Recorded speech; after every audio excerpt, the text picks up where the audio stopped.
students for being here and giving me a chance to speak with you. I'm going to start today with a question. But unlike all those other boring speakers who are going to ask you a question, it was a question that was asked of me by him. This is my son, Manny. And he said to me, "Daddy, are we entrepreneurs yet?" Now, to understand that question, I'm going to take you back a couple of years and a couple of weeks before he asked me that question. And we were driving in the car home from the mall, 10, 15-minute drive, and he wanted money. He said, "Daddy, I want some money." And I said, "What do you need money for?" He said, "Well, I want to buy an Xbox One." Because at 6 years old, that's a pretty good target for your money. And I said, "Okay, well, if you want money, you can either earn it, or you can plant a penny in the ground and hope it grows into a money tree." He was not impressed with my joke. He pissed me. He continued on and he said, "Well, Daddy, how do you make money?" I said, "Well, I make money. I'm a professor. That's my job." Mommy worked in stores. Grandpa sold cars. Grandma was a teacher. Uncle John's a truck driver.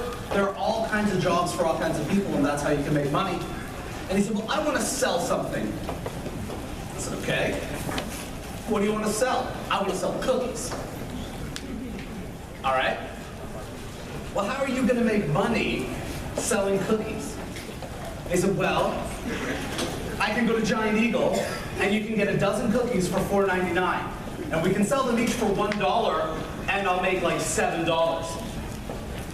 That's good. I said, "I'm proud of you, Manny. That's what I teach. That's arbitraging entrepreneurship." And he said to me, "Who now?" I said, "Doesn't matter. Doesn't matter what it's called. I like it. It's a good idea. But you know, if we made the cookies ourselves, if we baked the cookies, we could probably do it for less money, make better cookies, and sell them for more money." Now, my son is a lot of things, but stupid isn't one of them. He understood that if it costs you less to do something and you get more money for it, that's quicker to get an Xbox. And so he was in. And then he said to me, "Daddy, why are there so many stray cats?" Now, any of you who have a small 2 to 7-year-old at home, sibling or son, a daughter, if you're an adult in the room, that kind of weird conversation going straight from selling cookies to how many cats there are is not a weird conversation, because that's what kids do. And so to understand why he asked me about stray cats 5 seconds after selling cookies, I'll take you back a couple days. Prior to that car ride, in our backyard there was a stray cat and we wanted to rescue it. It looked a little emaciated. We put food out trying to trap it into one of our cat cages so we could bring it to the Humane Society where they could take care of it. It ate our food but would not be trapped. It ran away. And so he wanted to know why there were so many stray cats. And I said to him, "Manny, our cats, Carl Gustav and Emil, good Swedish names, our cats are fixed, which means that they can't have babies. But stray cats usually aren't fixed. And when stray cats meet other cats and they lie down in that special way," which is how I explained the reproductive arts to him. Some of you look confused. See me after. I have a website for you. And that's why I explained that to him. And I said they have babies. And unlike human babies, cats usually have multiples at a time. So you have a lot of stray cats who now aren't fixed, meeting a lot of other stray cats, and they have babies, and the cycle continues. I mentioned my son is very smart. I'm proud of him. He's going to be a mathlete, because even in the first grade, he understood the concept of a geometric sequence and exponential growth in the rate of wild cats. So he said to me, "Daddy, I have a solution." That's interesting. I mean, this is a problem that has bedeviled city planners and organizations like the Humane Society for decades, and my 6-year-old had a solution. He said, "Daddy, the next time Carl Gustav gets loose, because our indoor cats occasionally feel like exploring the wild for about 5 to 10 minutes before coming home for food, the next time Carl Gustav gets loose, he can meet a girl cat and bring her home.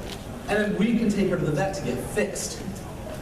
I think that's a good idea, right? It's scalable. If every cat owner would just do that, it would work out wonderfully. However, I had to disappoint him and explain that cats don't usually bring their dates home to the family. It's not something that they tend to do, so that wouldn't work. But, I said in a stroke of genius, but what if we sold cookies, we could give a portion of our profits to the Humane Society or to a charity that helps cats? Would that be a good idea? Yes. Yes, said Manny. And so that's why we started Manny's Cookies. My talk today is not about Manny's Cookies. I'm not just here to advertise for Manny's Cookies. I'm not just here to tell you that if you use the promo code JAWalsh at www.mannyscookies.com, you'll get 50% off the first month of any recurring subscription. No, that's not why I'm here. I'm here to talk about more than just Manny's Cookies. I want to tell you about Caden. This is Caden. Caden is not my son. Caden's in my son's Cub Scout troop. That's where I know Caden. And Caden is now 11, but he went to his mom in March of 2015 when he was just 8 years old. And he said that he wanted to do something in the community. He wanted to help people in the community. He'd been learning about communities, he'd been learning about Stark County, and he noticed that homelessness is a major problem in Stark County, and he wanted to do something. And so he founded Caden's Blessing Bags. And those are what you see him filling up and giving out there, are blessing bags. Every month, they go to the Refuge of Hope shelter where they have a meal for men and women and children in need. And he hands out and distributes these bags that are filled with, and I want to read it because I want to make sure I get it all. These big bags that are quite heavy. His blessing bags contain chapstick, razors, shaving cream, 3-in-1 body and hair wash, Kleenex, wet wipes, a toothbrush and toothpaste, deodorant, Q-tips, a bottle of water, and a healthy snack. And he gives them out, and his blessing bags serve over 80 homeless members of our community every month. And Caden saw a need, and he went out and did that. And the blessing bags are really important because you may not know this, but food stamps, while valuable to people who are in such a situation, don't buy toiletries, don't buy paper goods. And so when these people are going out trying to get jobs and do interviews, what is in Caden's blessing bags is truly a blessing. But I'm not here to talk to you about Caden and his blessing bags. I'm not here to talk to you about Manny and Manny's Cookies. I'm here for much more than that. And at the same time, less than that. I'm here for one word. And that word is do. Now, I don't want to steal a great logo, so just let me fix this here. There we go. Do. That's the picture of me smiling. Trademark infringement, settled. Do. For those of you who are grammar buffs in the room, that's an imperative sentence, all on its own. One word, one sentence, do. The subject is implied, and the object is implied. The subject is you, singular or plural. If you're hearing me speak, I'm talking to you. And the object is whatever you want. Whatever it is in this world that you want to see changed, do. I want you to take chances in your life. I want you to do what you want with your life. You need to do it as an action. I'm going to tell you another story. I'm going to tell you a love story. Who doesn't like a love story, right? It's a series of chances I took. After studying in Sweden, I did my master's degree there, and I met a German girl. Manny's Cookies, don't forget us. I met a German girl. And she was actually an East German girl. Obviously, the country had reunited when we met, but she was East German culturally. And she was the love of my life. She's the love of my life. And I knew I needed to get a job in Germany so that we could be together, our love could flourish. Right? You'll see this in a movie one day about me. And so I went to Berlin on a long weekend, beautiful city. And I went to Berlin, and I went in hand to every consulting firm in Berlin with my resume and my cover letter because I had just finished my master's in business.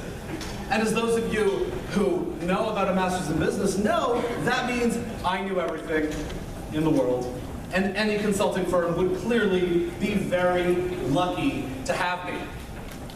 So I went to every consulting firm, very politely, spoke with the receptionist. Darf ich bitte mit dem Geschäftsführer sprechen? May I please speak with the boss, speak with the hiring manager? And you know what they said? Nein. Nope.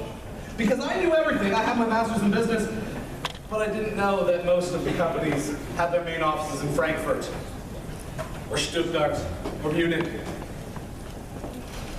But they promised they'd send my letters along, and I was confident, well, I'll be hearing back from them any day. And I did. I'm gonna read some of these to you here. Sehr geehrter Herr Edelson. You know, I'll translate. Not all of you are fluent in German. Sehr geehrter Herr Edelson. Very dear Mr. Edelson, thank you for your application and your interest in the position. After a long and thorough examination, we are not in a position to further pursue your application. We're confident your knowledge and excellent qualifications will help you find a position that will fully match your interests and objectives. That one was from the Boston Consulting Group. Herr geehrter Herr Edelson, Deutsche Sparkassenverlag, Lewis & Hamilton, A.T. Kearney, Arthur D. Little, PricewaterhouseCoopers. Whole lot of failure, right? Do. Fail. So I went back to the US. I was getting these letters at home. I went back and I was working the job as a restaurant manager, and I got an email from another consulting firm. And they said in the email, Dr. Edelson, or it was Mr. Edelson, I said, Mr. Edelson, we've received your resume, we've received your cover letter, and we are intrigued. Which is, of course, because I am intriguing. And we would like to set up a phone interview with you if you have the time. Coincidentally, I had the time. And so I did a phone interview. And when I was done the phone interview, they didn't even need to hang up. They knew they wanted more of this.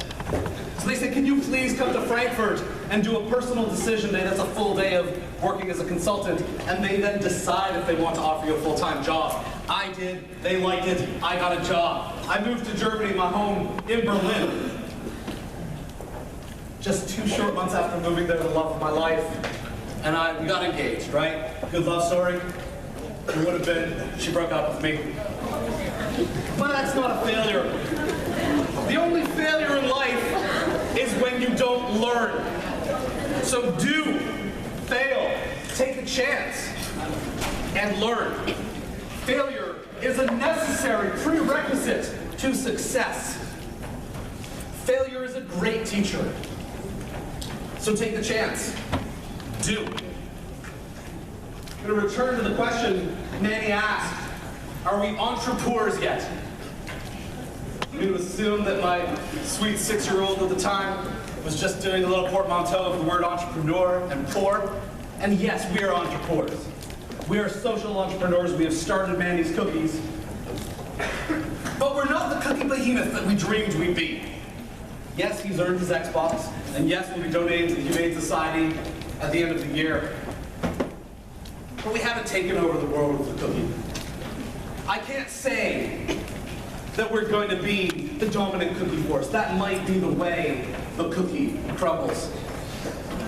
But, yeah, that's right, thank you. Right there, that was just for you.